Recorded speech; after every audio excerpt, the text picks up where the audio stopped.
Hey all, recently I played What Remains of Edith Finch and found it to be one of the most fantastic games I've ever played, but it left me full of wonder because I couldn't 100% explain everything that happened in the game. There were lots of little stories, some fully made sense, some were a little confusing. The ending, what truly happened there, what is the curse? These questions that keep popping into my head for the month or two since I've played the game. So I thought I would hop on and do a reaction video of GamerSault's explanation of the full story and ending of What Remains of Edith Finch. I did drop the link to the original video in the description, so when you're done here, go over there and give him a like. It looks like he put a lot of work into it. Let's check it out. What Remains of Edith Finch is a tragic yet beautiful tale of an unfortunate family That's an called understatement. Finches. It's extremely A family that beautiful. believed in a curse so much that it became a reality, rather than looking at it as a natural phenomenon. I didn't mean to pause this so quickly, but I never thought about it like that at all, that it was, they believed in the curse so much that it was sort of a self-fulfilling prophecy and they ended up all dying. I sort of looked at the curse as a explanation of the tragedies that happened in the family, so I wonder if there's some story behind that. Hi folks, I'm R, your narrator. This video will contain spoilers about the game. With that said, let's begin. Surprise, the video about the story of the game contains spoilers about the game. It's a cool effect. Two different videos. Looks like he's projecting the game onto the walls of the house. Edith Finch, the main character of the game, goes on a beautiful and poetic journey back to her childhood home, which, despite containing tragic secrets and stories, displays the magic of life and even death. Edith learns about her ancestors and the different ways they died, which are told in magical ways. As she learns more, she realizes how much family history her mother Dawn kept from her, which her great-grandmother keeping Edie secrets. wanted to desperately tell. It's always a cool grandma trying to tell you everything. Your parents just don't understand, but your grandma knows. The story starts with Edith Finch's son, Christopher, reading his mother's journal about the mysteries of how the Finch family perished. I swear I thought that was Edith Finch reading her own journal at the beginning of that. I did not know that it was her son. So the game begins and ends with her son. I had no idea. The journal tells the perspective of Edith and how she unveiled the secrets behind her ancestors' death, or at least how they died. It starts with Edith inheriting her family house at 17 after her mother, Dawn, passes away. Edith explains how she lived in the now inherited family house until she was 11 before her first brother's funeral, Lewis. She further explains that she wasn't allowed to go to many of the rooms in the house and that her other brother, Milton, also presumably died after mysteriously disappearing and never being found again. That's crazy. Edith explains how... and then, Milton ends up being like all over the house. That's kind of the weirdest one, how he's just like in the house somewhere. They just lost the guy in there in this crazy house where every door is locked and everyone in the family's died. That's like the weirdest one. Well, I don't know if it's weird because some of them are kind of out there, like Molly's weird animal thing.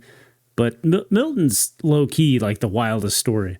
The house used to make her scared when she was a child, not knowing why. The It's house a terrifying looking house, that's why. For 7 years, as there are urgent letters from 7 years ago in the mailbox, which haven't been opened, with missing posters of Milton scattered around. In Dawn's will, she left Edith a key which she didn't tell what it opens, which we'll get back to later. She got her nails done, enters though. the house, she explains how Edie, her great-grandmother, lived with her, Dawn, Lewis, and Milton, the only remaining Finches at that time. After Milton's disappearance, Dawn seals up all the bedrooms, which in return, Edie retaliates by drilling peepholes through them to still see inside. No, dude, I didn't realize that either. I thought it was just like something that always happened whenever someone died, their bedroom got sealed up. So these bedrooms were unlocked and everybody could get in for all these years and they just kept them the same. I didn't realize Dawn sealed them up. And then a lot of them have spray foam like they just showed, but where was that? Like that. Like all around the edges and stuff. I don't remember if all of them were like that. I guess they may have been. Edie retaliates by drilling peepholes through them. Grandma running around with a drill, installing Dawn starts to peepholes. believe that her family is cursed to die. Hence why she becomes scared of the bedrooms and the stories they entail about each member of the Finch family. Edith finds a book with a padlock in Walter's room, her great uncle, which exposes a secret lever opening a little passageway to Molly's room. Edith's great aunt, who died at the age of 10 in 1947. Yeah, Molly's story is Starting wild. to read Molly's diary, a new sequence starts in Molly's perspective, which takes Edith to the day Molly died. Molly describes how she felt extremely hungry when she woke up after going to bed without dinner. Carrots. She starts eating inedible things such as toothpaste, her gerbils dry food, and even red berries which appear to be from a holly decoration, which are actually toxic. It's said that they induce vomiting in small numbers, but can be lethal if consumed. I assumed in those were large just numbers. like plastic. Then suddenly, Molly transforms into a cat chasing after... She just poisoned herself, is it right? Like that's what happened? She just poisoned, she's like actually hallucinating, going around eating random stuff because she's hungry, but she's just hallucinating that she's different animals. That's not even that crazy of an explanation. I thought this was just like a weird one. Bird on tree branches. This might already suggest that Molly died after ingesting so many inedible things, especially toxic holly red berries. Back to chasing after the bird, Molly jumps on the bird, falling off the tree, which transforms her into an owl. She flies around and preys on a rabbit, which slowly chokes her when she's swallowing it, which might indicate how Molly started to choke in real life after eating toxic berries and toothpaste, possibly suffocating in her own vomit. She suddenly transforms into a shark and rolls into the ocean. Is that why she hallucinates that she's in water? Because she's vomiting on herself and she's like literally in liquid? Ugh, gross. After eating a seal, she transforms into a monster and jumps on a boat, where she eats all the passengers. Still feeling hungry, she goes into the beach and back to her room, where she transforms back into her human form. As she's on her bed, she explains how the monster is waiting under her bed before she falls asleep. It's pretty creepy. To devour her.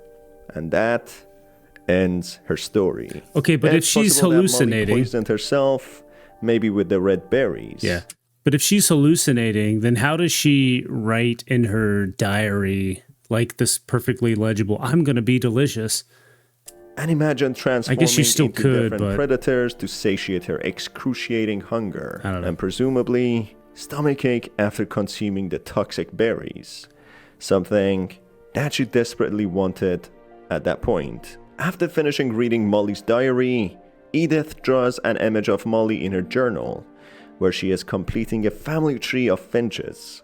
We soon learn that Edie kept on saying that Sven, her husband, died by a dragon. But in fact, he died from a collapsing dragon-shaped slide he wanted to build outside of the house. So I don't even know what to believe. Edith enters Edie's room, where she finds a toy goggle with real news images. In there, your boy she learns Odin about the backstory of Finches and her great-great-grandfather, Odin Finch, is the hardest member of the family. At the age of 57 in 1937. Yeah, he sails a house across the ocean. Since the very beginning, look at them chops. And Odin himself believed that his lineage is cursed. He buries his newborn son Johan and his wife Ingeborg, who both died in childbirth. He sails from Norway to Washington, transporting his house and his family, in hopes of leaving the curse behind and start a new life.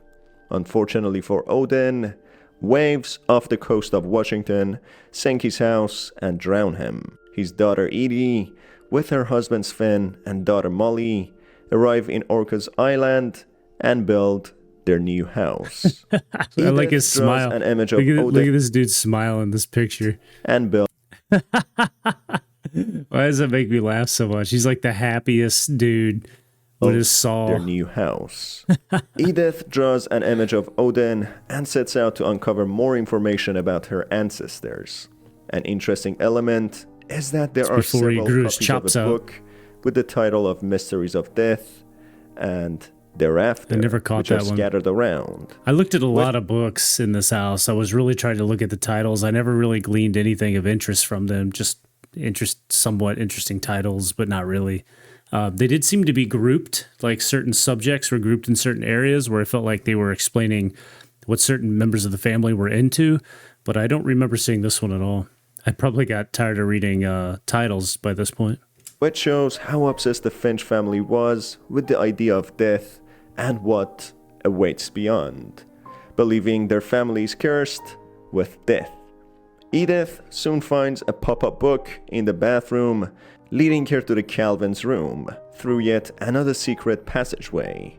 Something to note is how in every secret passageway, drawings and paintings can be found signed by Milton, the Finch member. He's still who there, later man. will learn to have disappeared within the house. I don't think Milton's dead. Everybody else dies, but Milton, I think he's still there. Wouldn't that be cool? Like right at the end, he just like pops out of the. He's just old. Well, I guess she wasn't that old. Was it 10 years ago? You know, older. He just pops out. Hey, scares the shit out of you. Jump scare. As if the I would have house added a jump scare if I created the game. Who was obsessed with painting and has a deep backstory, which another game with the name Unfinished Swan was made about him. Exploring Calvin's room, Edith discovers how his twin brother Sam, I had no idea, Edith's grandfather, avoided talking. Should I play Unfinished Swan? Let me know if I should play that, because I may just go play it. About him. Calvin died at the age of 11 in 1961. Calvin's story made me was cry. Obsessed with space and dreamt of flying and being an astronaut. Reading a letter written by Sam, Edith discovers how Calvin died.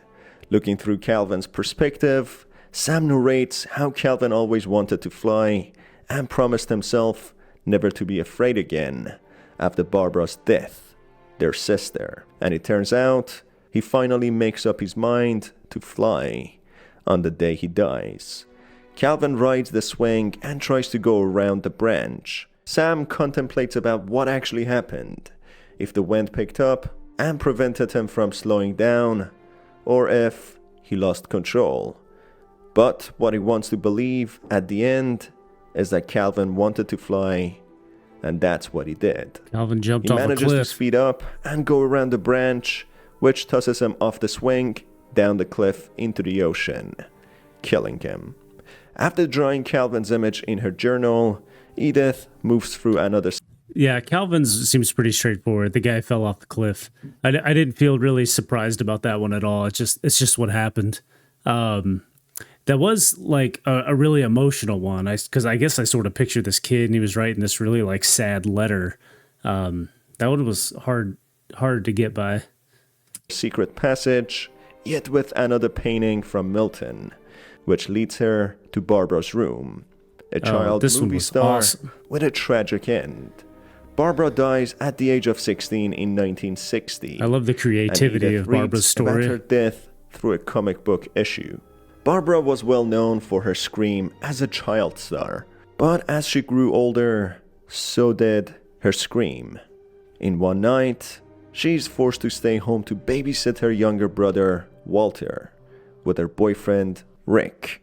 She desperately tries to practice her signature move, her scream, for a horror-themed convention, but she doesn't seem to quite reach the right level 1960. Anymore. After Rick pranking her, she locks him in the basement and sleeps on the couch with one of her boyfriend's crutches. Barbara suddenly hears Walter screaming. When she goes up to check on him, she gets attacked by a hookman, a character straight from horror fiction. I have no idea what happens After here. a bit of The struggle, whole thing seemed Barbara fake. defeats this man and throws him down from the banister. As she goes down, she hears the doorbell ring. Before she opens it, she sees that multiple monsters from different movies and stories are here to surprise her. Barbara... Okay, yeah, this is the part where I get 100% lost in this. I'm playing this game, everything makes sense. There's a hook man, Rick's down there being an idiot, and then all of a sudden they're like, surprise, it's like a surprise party, and they're like, what? And then I'm like, oh, it was all a trick, and then she dies anyway. Like, I really did not grasp this, so I'm really interested to hear this. Monsters from different movies and stories are here to surprise her. Barbara, being happy that she is getting attention, she lets out a big scream before she, alongside her boyfriend, disappear, never to be found again. The only thing found from Barbara is her ear, left in a secret music box Finn made for her, which opens the door to the basement. The story explains that Barbara had a taste for stardom, and so did her fans. So it might be suggestive that Barbara was kidnapped and possibly killed by some stalkers, who killed her boyfriend in the process as well. Okay, maybe. Barbara's death is portrayed this way, as she always wanted attention and missed her days of being a star. Therefore, her death in metaphor is depicted as if she was surprised by some horror monsters, who possibly were her psychopathic stalking fans, dressed in monster costumes. This feels like a reach. Barbara in metaphor enjoyed the attention and let out a final beautiful scream, which might have been a real scream from her fear before she disappeared forever. An ear remains, which might be a trophy in response to Barbara's signature scream. Despite the tragic end of Barbara, Edie mentions that Barbara finally got what she wanted, being a star surrounded by fans. Okay, that's two things at the same time that seem to be mutually exclusive. One, it feels like such a reach that that's the actual story. All the BeastieCon fans showed up and murdered her or kidnapped her or whatever. But it is simultaneously probably the best explanation because I got nothing better. So it is what it is. And in fact, she died happy. Edie told me all Barbara wanted was to be remembered, as absurd as that comic was. Maybe what Edie saw was a happy ending. Edith yet again draws a picture, this time of Barbara in her journal, and manages to find Walter's secret bunker room in the basement. Walter hides in this bunker after Barbara's death, presumably traumatized for whatever he saw the night of Barbara's disappearance. I always thought having a bomb shelter would be cool. At the age of 53 little bunker in 2005. In your backyard. From a notebook, Edith reads Walter's journal on how he locked himself in the bunker, keeping his sanity with a routine. Until one day, he doesn't hear the frequent shaking from an apparent train track. He explains that he became tired of waiting and being afraid, and that he needed to find out what was the culprit of death in Finch's family. It's been a week now, the longest in 30 years. 2005. I'm done waiting. I have to leave. Well, I still can. How bored would you be? You read every book. I don't think... Walter finally uses... If I just had, like, some really long video games, give me, like, all the FromSoft games, give me, like, Red Dead 1 and 2, just, like, games that take, like, hundreds of hours to beat. If you, like, give me those, some books, chess, maybe a book on how to be a good chess player. I play chess against myself or something. I think I could keep myself entertained. But man, you'd be so alone though, you might go a little crazy. There's a sledgehammer and breaks a passage to the surface. In there, he walks on the train track, saying that he doesn't want to live the same day anymore and is ready for death before a train hits him and instantly kills him. I can already imagine the sun on my face. It's a wild one. Very wild one. When Edith follows the path Walter went through, Not confusing, she realizes that there's a memorial area dedicated to Walter, with miniature trains, and unsurprisingly, the train track cuts off at the shore, meaning that in fact, Walter didn't die by a train. His death by train, just like other Finches, is just an embellishment of the reality. As Walter was fond of trains, as evident from miniature trains and train operator hat, it's possible he died by ending his own life, possibly jumping off the cliff, as his final words were that he's tired of being afraid and living the same day every day. Couldn't it be, I mean, clearly there was a train track, right? Couldn't it just be that the track was no longer in use and then like the cliff's getting eroded away? Because that's what I thought. That seems like the pretty obvious answer, right? I kind of like his, I don't know if it's an interpretation or if he's just studied it more than me, which is very, very likely. But I didn't grasp that that was an embellishment and he didn't get hit by a train at all. I don't know. Open for interpretation. As he wasn't living, being in fear of death, with his death finally being his freedom. Edith also mentions that there may have never been a curse, but just a belief Finches formed in their heads, which became true to them. Right. She continues that she wanted to know the stories of how her family members died, but realized that the stories have problems, as they're not true, but just a poetic version of how they died. Just how Edie used to say Sven was killed by a dragon, while in fact, he died by a dragon-shaped slide. Edith then explains how Sam loved hunting and how he joined the army, and also how much he loved taking photos starting with a refurbished camera Sven gave him, which initiates Sam's story when Edith arrives in his room. Sam dies at the age of 33 in 1983. Just to note, Sam was wearing a U.S. when a Marines hunting trip hat. goes wrong. Dawn, Edith's mother, Not Army. watches Sam, her father, fall off a cliff while trying to pose with his trophy kill. Before his death, a divorce contract is served to him by Kay, who uses it to write his regrets and what-ifs about Gregory's death, their one-year-old son, who died in 1977 after being drowned in the bathtub. Ooh. Yo. That one was rough too.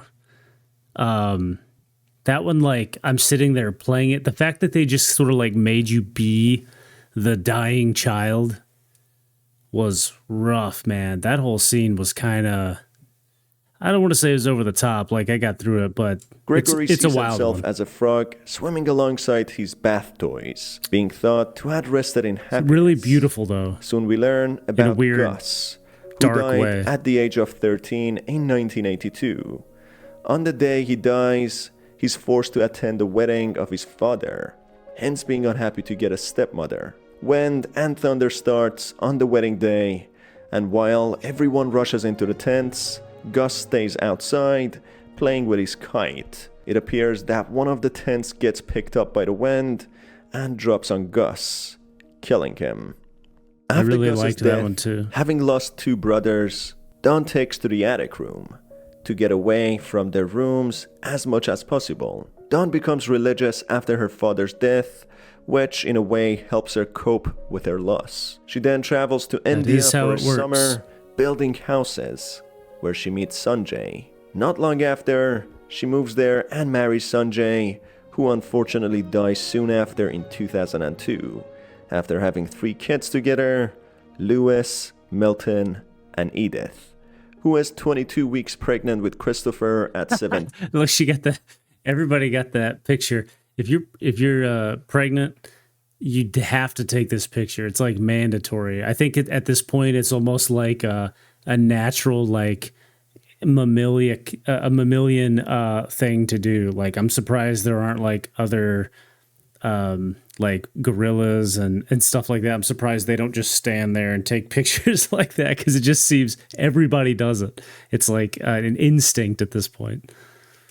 Milton and Edith, who was 22 weeks pregnant with Christopher at 17 by the time she was writing her journal, which she later gives to Christopher. Dawn moves back to their family home after Sanjay's death, being broken and having nowhere else to go, when Edie welcomes her back.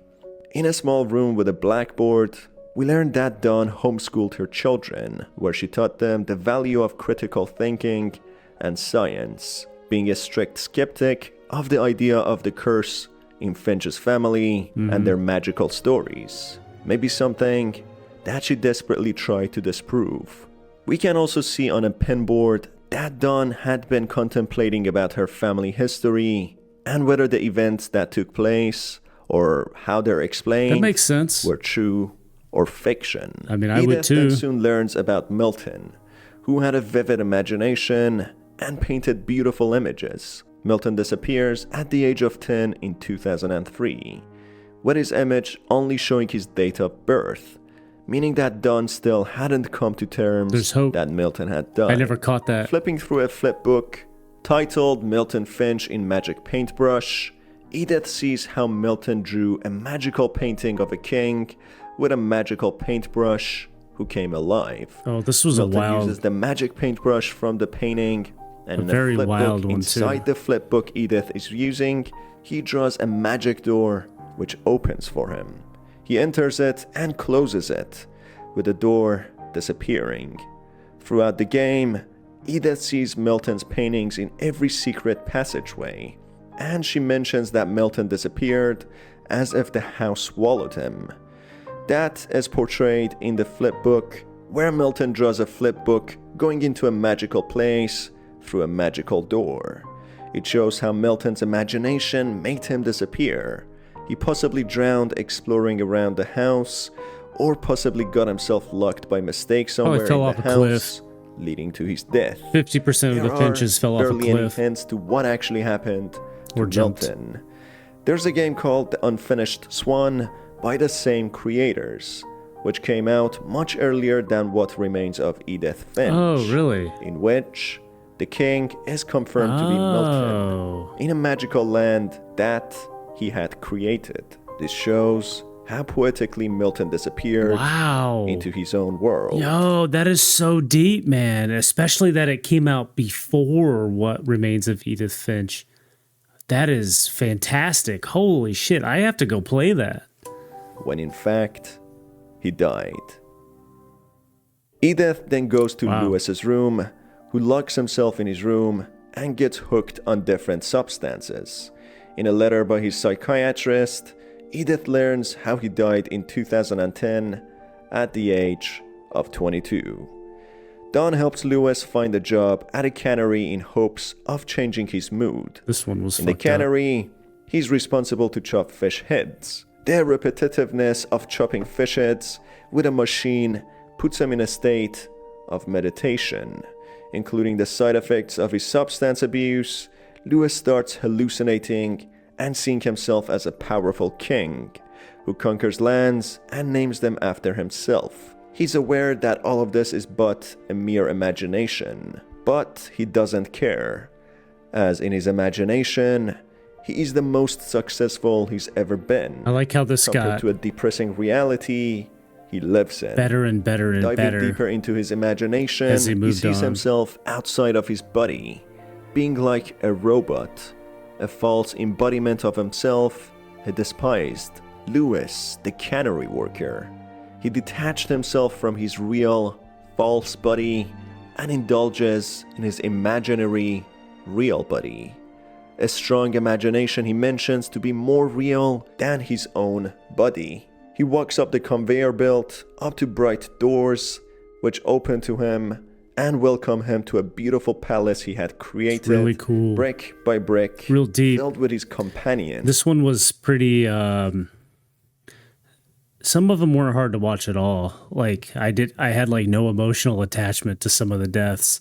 Some of them hit the children, and then this one I felt like the mental struggle, like his struggle with like mental health through this was like that, I don't know, that it really just kind of got to me a little bit. Like, you know, there's not trying to go on about it, but you know, it's sad, man. A lot of people are just sad, and they put on a front. Like, I've always believed there are two types of people, or not two types of people, but there are two of you. There's who you are on the outside and who you are on the inside. And, you know, that could just be because maybe I'm a crazy person and I just think people are like me. But, you know, I mean, generally, I just say what I think and stuff, but you always bend things a little bit to try to put on something that you think is the better view of yourself. And I don't think anybody is actually 100% who they are. Anyway, I'm rambling a bit, but, you know, this one got me a little bit. He steps up to the coronation stone and kneels down to be crowned, when his imagination goes pitch black after hearing a slicing sound. And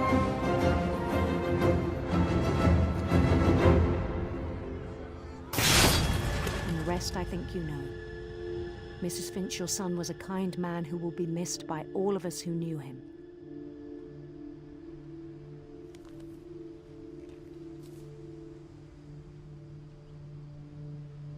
This implies how Lewis died, presumably by placing his head under the chopping machine where the fish heads are cut off, which leads to him losing his head.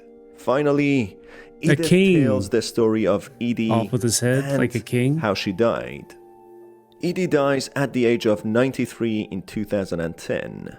On the day, Don decides to leave the house with Edith, in fear that the house might be actually cursed the same day and could lead to more deaths. On the table, Edith finds, as soon as she comes back to the house in the beginning of the game, Dawn, Edith, and Edie were having their final supper. Oh, it's exactly the same. Edith wow. goes into the house's library, hearing Dawn and Edie argue about why Edie should tell her the stories, and how Dawn believes telling the stories could trigger the curse, while she reads a diary written down for her by Edie, who tells the story of when Edith was born.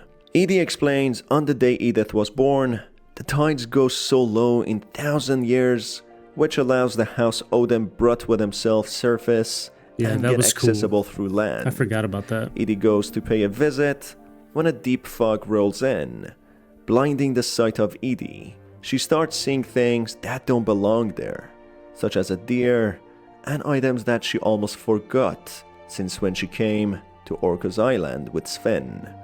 She finally finds the house after wandering for a while, when suddenly the light of a room lights up.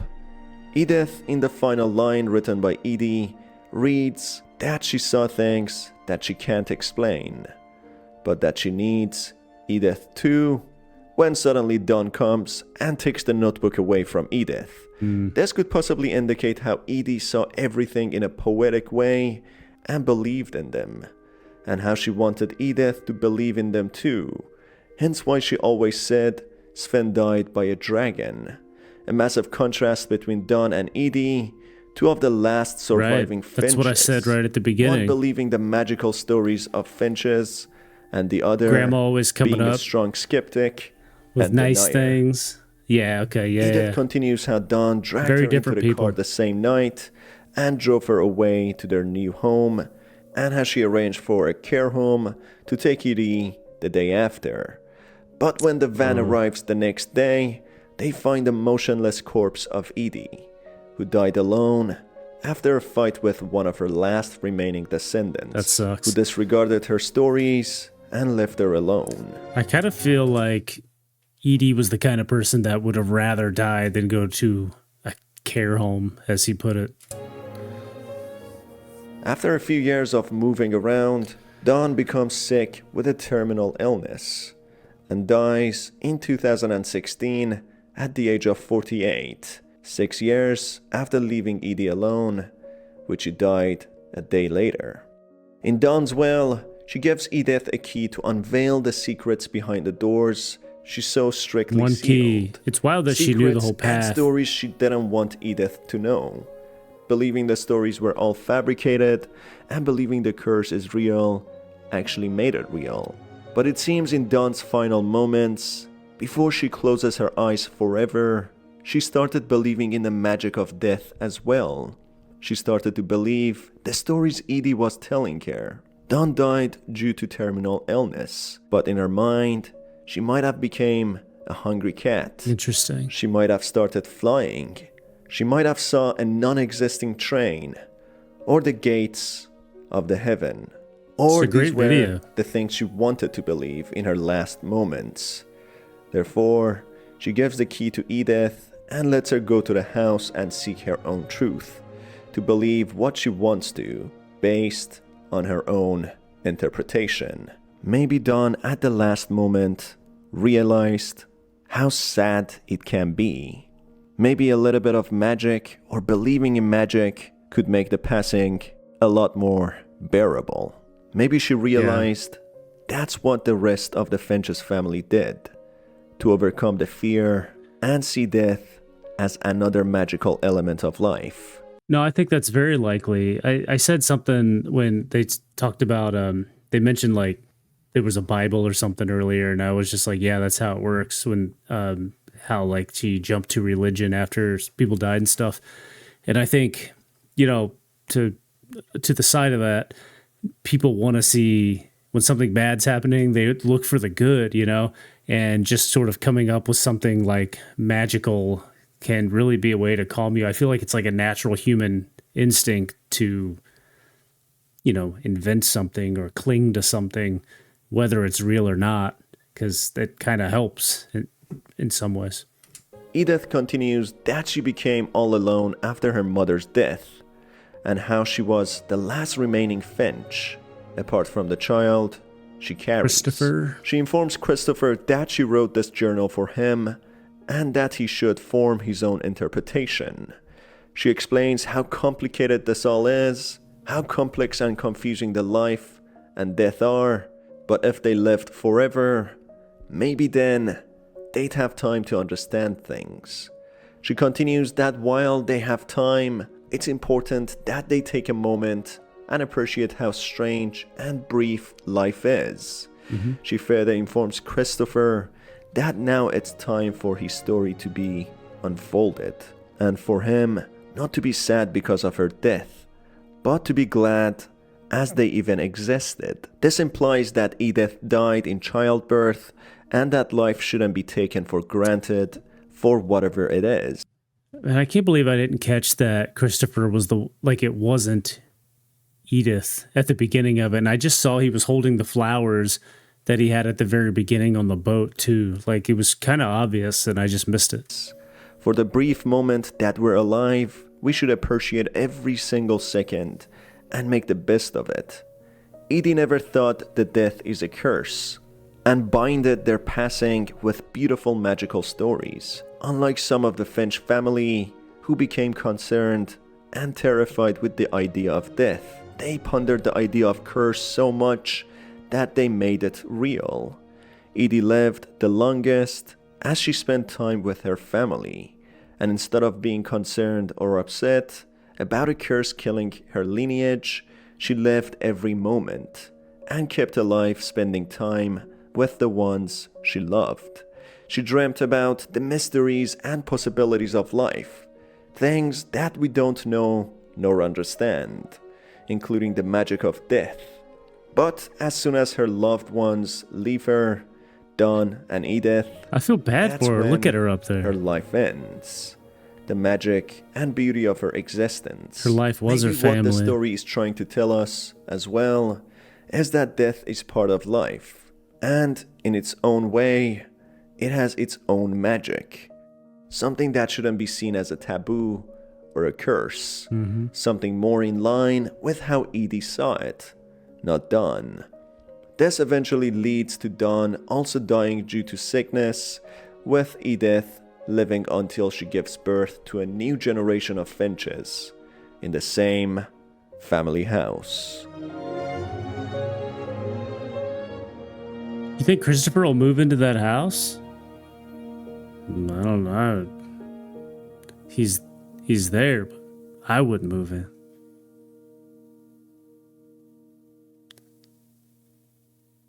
I don't know. Maybe I would though. Paid off. All right. Well, there it is. I think I've learned at least a little bit. You know, the funny thing is, I thought I was going to get some like maybe exact answers, and I got some. But I think what I've learned mostly in watching this is that it's just open. Like it's not a specific story. You can kind of believe what you want to believe in it. I think that's pretty cool. But at least I feel sort of verified in that. So anyway, thanks for joining me. I'll see you next time. Bye.